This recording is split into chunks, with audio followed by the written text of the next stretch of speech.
currantes que levanten la mano que los veo yo? ¿Dónde están los currantes que levanten la mano que los veo yo? Qué ganas tenía de volver a Valencia. Un parado en las vacaciones para venir aquí porque va a ser histórico esta noche con grandes grupos y precisamente de Valencia, uno de los DJs de la casa, uno de los DJs de 40, un gran profesional que lleva aquí más años que el pomo de la puerta, que es gran productor y que es una gran persona, buena gente. Quiero que lo recibáis con aplauso porque es de la Terreta, está aquí, ¿vale? ¡Jorge Sánchez! Buenas noches, fieras. ¿Cómo estáis? ¿Cómo está Valencia? Buenas noches. ¿Qué tal, Dani? Muy bien, bienvenido a mi casa.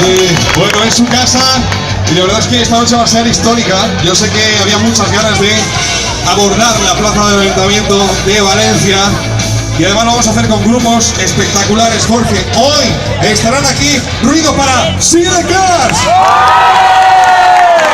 Bueno, también vamos a volar esta noche con Miss Cafeína. Pero antes, yo creo que estamos ya todos preparados, creo que sí. ¿Están preparados? Ok. Vamos a viajar hasta Galicia. Os voy a contar una cosa muy rápida. Muy rápida. Cuando llegó la canción a los 40 a la radio, estábamos escuchando la canción y nos dijeron, escuchad esto por favor. Se llaman, bueno, no voy a decir, ¿vale?